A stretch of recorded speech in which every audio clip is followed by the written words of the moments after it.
서아TV입니다. 오늘은 부자 나라에서 쫄딱 망해버린 베네수엘라에 대해 말씀드리겠습니다. 베네수엘라의 근황과 베네수엘라가 몰락한 원인에 대해 말씀드리겠습니다. 한때 가난할 수 없는 나라로 불린 베네수엘라가 지금은 경제가 붕괴되어 평균 월급으로는 달걀 한 판밖에 사지 못할 정도고, 변호사, 교사 등 전문직 여성까지 먹을 것을 사기 위해 대거 성매매에 뛰어들고 있는 충격적인 경제 상황입니다. 정부에서는 군대를 동원해 국경을 봉쇄해서 탈출하고 싶어도 탈출하지 못해서 어쩔 수 없이 살아간다고 합니다. 전기에 통신도 끊기기 일쑤, 식수며 식량이며 생활고의 각종 범죄로 치안까지 불안한 지옥 같은 상황이 계속되고 있습니다. 물같이 이런 기본적인 것들도 해결이 힘든 상황입니다. 3월 10일 시장이 약탈당한 뒤 사람들이 땅에 떨어진 식량을 모으는 모습입니다. 그래도 능력이 있는 사람들은 이런 썩은 고기라도 살 수 있습니다. 나라가 망하면 그냥 조금 못 사는 정도가 아니라 이렇게 되는 겁니다, 여러분. 이것이 바로 헬입니다. 사진 속 이분은 칠레 대통령을 지냈던 미첼 바첼레트입니다. 사회주의자인 바첼레트는 베네수엘라 사회주의 정권에 늘 긍정적이었습니다. 그리고 미국과 EU 등이 베네수엘라에 개입하는 것은 문제를 악화시킨다면서 반대해왔었습니다. 현재 UN 인권위원회의 대표 자격으로 베네수엘라를 방문해서 현지 사정을 시찰하고 돌아온 바첼레트는 당혹감을 감추지 못했고, 결국 베네수엘라의 상태가 정말로 나쁘며 외부의 도움 없이는 개선될 희망이 없다고 사회주의자인 바첼레트가 인정을 합니다. 인권위 발표에 의하면 베네수엘라는 극심한 기아와 생필품 부족은 물론이고, 정부가 대놓고 정부 반대자들을 납치해서 군시설에서 고문하거나 재판 없이 암살하는 일이 횡행한다고 합니다. 마두로 정권이 다스리는 지역에서 야당 지도자인 후안 가이도 지지자들은 테러리스트 취급을 받고 있습니다. 우리나라에서 현재 반대 세력은 매국노이고, 많은 국민이 나라를 걱정하며 참여한 10월 3일 광화문 집회는 내란이 되어버렸죠. 마두로 정권은 과이도 세력을 막기 위해 증오방지법을 통과시켰습니다. 이 법으로 증오를 부추기는 내용을 인터넷이나 공공장소에 올리는 사람은 조사와 처벌을 받게 됩니다. 증오를 부추기는 내용이란 당연히 마두로를 비판하는 내용입니다. 그리고 지금의 베네수엘라에서 조사는 고문, 처벌은 암살을 의미합니다. 베네수엘라를 따라하고 있는 건지 현재 우리나라도 민주당이 가짜뉴스를 막지 않으면 유튜브에 가진금을 먹이는 개정안을 추진한다면서 유튜브에 재갈 물리기를 시도하고 있습니다. 베네수엘라 필하모닉에서 클라리넷 연주자로 근무하는 카렌 팔라시오라는 여성은 마두로 정권이 필하모닉의 예산을 삭감한 일을 SNS에서 투덜거렸는데, 어느 날 검은 SUV를 탄 사복 경찰들이 와서 면접을 보러 가자고 했다고 합니다. 팔라시오는 마두로 지지자였고 아무 의심 없이 형사들과 같이 갔는데, 그들이 간 곳은 군시설 내부에 있는 교도소였습니다. 그곳에서 47일간 감금되어 과이도 세력과 연관 없는지 조사받았고, 팔라시오는 증오방지법을 위반한 범죄자가 되었습니다. 가난한 농업국에서 자원 대국으로 발전한 베네수엘라의 전환점은 1922년이었습니다. 그해 12월 로열 치셀 그룹은 베네수엘라 북서부 호수의 한 시추공에서 커다란 기름 줄기가 좁기 수십 미터까지 치솟는 것을 발견했습니다. 이때부터 세계는 베네수엘라에 풍부한 석유가 매장되어 있다는 사실을 알았습니다. 1970년까지 베네수엘라 전역에서 총 57개의 유전이 발견되었고, 확인된 매장량은 세계 1위이고 석유 매장량 또한 세계 10%에 달했습니다. 베네수엘라 국민들은 이때부터 석유에 의존해 잘 살기 시작했고, 1인당 GDP는 브라질과 콜롬비아 등의 인접 국가보다 훨씬 많았으며 미국과도 큰 차이가 없었습니다. 석유는 베네수엘라 수출 소득의 76%와 재정 수입의 절반을 차지했습니다. 그러나 이와 동시에 석유로 인한 부패가 시작되었고 권력 계급이 생겨났으며 빈부격차가 심해졌습니다. 그래서 많은 하층 국민들이 이에 원망을 품기 시작했는데, 이때 차베스가 혜성처럼 나타났습니다. 하층민 출신의 차베스는 가난한 사람들에게 필요한 것이 무엇인지 누구보다 잘 알았습니다. 좌편향과 포퓰리즘은 바로 차베스가 표심을 얻는 비결들이었습니다.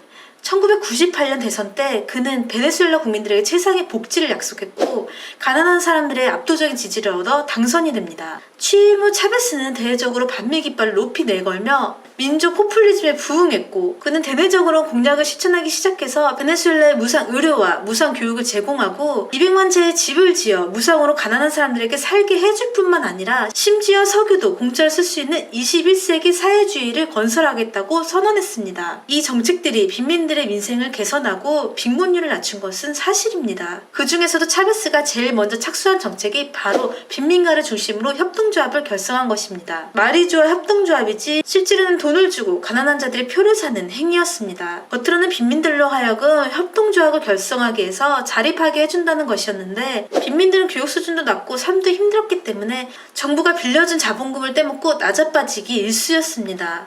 그런데도 빈민들의 표가 필요했으니까 정부는 계속 돈을 주어서 협동조합을 육성시켰습니다. 전 세계를 막론하고 자익 정권 특징은 시장에서 경쟁력 없는 조직들에게 정치적인 이유로 돈을 퍼준다는 겁니다. 시장 원리대로라면 협동조합은 진작에 사라졌어야 하지만 친차베스 조직들이었기 때문에 차베스 정권은 석유를 판 돈으로 그것들을 유지시켰습니다. 빗 빠진 독에 물 붓기식으로 차베스 정부는 계속 돈이 필요했습니다. 베네수엘라에서도 태극기 집회와 같은 우파 반격이 있었습니다. 베네수엘라 중산층들이 이러다가 경제 말아먹는다고 반발했습니다. 2020년 약 1년간 중산층들이 파업을 했고 중산층들의 저항으로 베네수엘라 유통과 내수 경제는 마비가 되었습니다. 하지만 그들이 간과한 것은 차베스는 처음부터 경제에 관심이 없다는 것이었습니다. 차베스가 원하는 건 경제가 어떻게 되든지 반대파들을 몰아내고 권력을 독점하는 것 뿐이었습니다.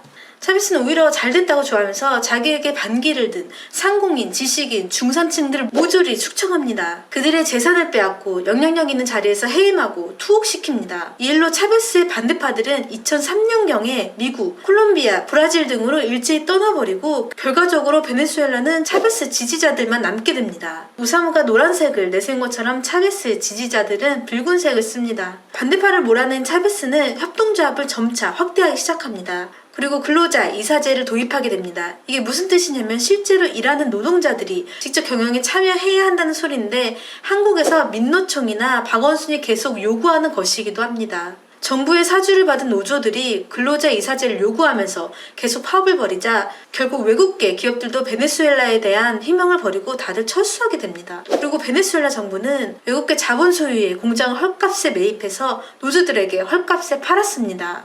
이 사진을 보면 베네수엘라 코카콜라 공장에서 노동자들의 대대적인 파업을 일으켜서 결국 코카콜라는 베네수엘라에서 철수하기로 합니다. 지금 베네수엘라 정부가 압류한 코카콜라 공장은 어떻게 되었을까요? 설탕을 수입할 수 없어서 돌리지도 못합니다. 국영 석유회사를 모두 재정비해 측근들이 회사를 장악하도록 했지만 석유회사에 대한 기술적 투자를 포기했기 때문에 경제적 기둥의 생산 능력을 크게 약화시켰습니다. 이와 동시에 다른 공업산업의 발전도 포기했습니다. 사회주의 최대 단점은 바로 눈앞의 이익만을 보기 때문에 경제 발전이 지속될 수 없다는 점입니다. 모든 사회주의자들과 마찬가지로 차베스는 케이크를 나누고 먹을 줄만 알았지 만들 줄은 몰랐습니다. 차베스는 운 좋게도 그가 취임 후 10년 동안 국제 유가가 계속해서 상승했고 2003년 이후 유가는 더욱 치솟아 배럴당 150달러에 육박하는 사상 최고치를 기록했습니다. 2003년 국영 석유 기업에서 파업이 일어나자 차베스는 이를 명분으로 자신을 반대하던 전문가들을 모두 해고하고 비전문가들인 자신의 측근을 요직에 앉혔습니다. 게다가 베네수엘라 석유는 베네수엘라의 것이라면서 2007년엔 미국 석유 기업인 엑슨모빌과 코노코필리스 등 외국계 석유 회사의 자산을 강제로 몰수해 국영회사에 합병시켰습니다. 그러자 엑슨모빌 등 글로벌 석유 기업들은 베네수엘라에서 철수해버렸습니다. 때문에 질 낮은 석유 생산으로 글로벌 정유 회사들은 계약을 취소하거나 할인가에 판매할 수밖에 없었습니다. 외국계 자본으로부터 압류한 공장 시설들이 노후화되면서 서서히 문제가 나타났습니다. 베네수엘라인들 중에서 석유 산업으로 종사했던 사람들은 다들 미국으로 도망갔고 한 번 통수를 맞은 외국계 자본은 베네수엘라에 다시 투자할 생각이 없었습니다. 세계 원유 가격은 떨어지는데 베네수엘라 원유 생산량은 오히려 줄어들었습니다. 베네수엘라는 선진국 기술에 도움이 있어야 원유 개발과 수출할 수 있었습니다. 그래서 EU에 도움을 청했지만 빡친 미국은 다른 나라에서 베네수엘라를 도와주는 것을 막았습니다. 어쩔 수 없이 차베스 정부는 중국 자본에 손을 벌렸습니다. 반미국가 사회주의 지향이라는 이념으로 중국과 베네수엘라는 끈끈한 동맹을 맺습니다. 경제력을 바탕으로 남미 국가에 간섭을 해서 미국을 싫어한 베네수엘라가 그런 미국 자본을 내쫓고 중국과 손을 잡았는데 오히려 중국 자본의 내수 시장이 침투당합니다. 거기다 기술도 거의 무지한 편이라 효율도 떨어지고 생산율도 낮았습니다. 그렇게 남미에서 제일 풍요롭던 나라를 지옥으로 만들어 놓고 차베스는 편하게 눈을 감았습니다. 베네수엘라 경제가 어려움에 직면했는데도 복지에 젖은 베네수엘라 국민들은 계속해서 자익 마두로를 선택합니다. 하지만 더 이상 석유로 막대한 돈을 벌어들여서 복지를 할 행운도 없었고, 마두로는 차베스만큼 독재자이고 부패하고 무능했기 때문에 베네수엘라는 점점 더 붕괴합니다. 엎친 데 덮친 격으로 미국의 셰일가스가 개발되면서 베네수엘라의 무기인 석유도 그 가치가 없어져 버립니다. 차베스 정부가 무의도식하는 개 돼지들에게 돈을 퍼다주면서 우파였던 사람들도 먹고 살기 위해서 좌파가 되거나 아니면 고국을 등지고 다른 나라로 떠났습니다. 차베스 정부는 2005년부터 자본주의와의 전쟁을 선포하며 시장 경제 자체를 적대시했기 때문에 협동조합 이외에 개인의 경제활동도 억눌렀습니다. 식료품의 밀매도 강력 범죄로 취급하게 되었습니다. 베네수엘라의 국민들은 20년간 정부가 주는 돈을 받아먹기만 했기 때문에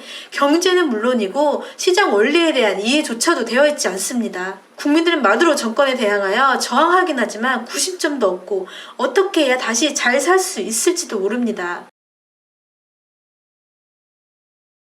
한국 자익이 만들려고 한 나라는 바로 베네수엘라입니다. 박원순을 필두로 많은 자익 정치인들이 베네수엘라 모델을 한국에 전파하려고 했습니다. 기존의 자산들을 팔아서 일단 지금 흥청망청 쓰고 나중에는 모르겠다. 이것이 바로 사회주의입니다. 지금 대한민국은 무능한 사회주의 정치인들이 장악했습니다. 그렇기 때문에 베네수엘라 보면서 대한민국의 미래를 걱정하는 것이 어쩌면 당연한 건지도 모르겠습니다.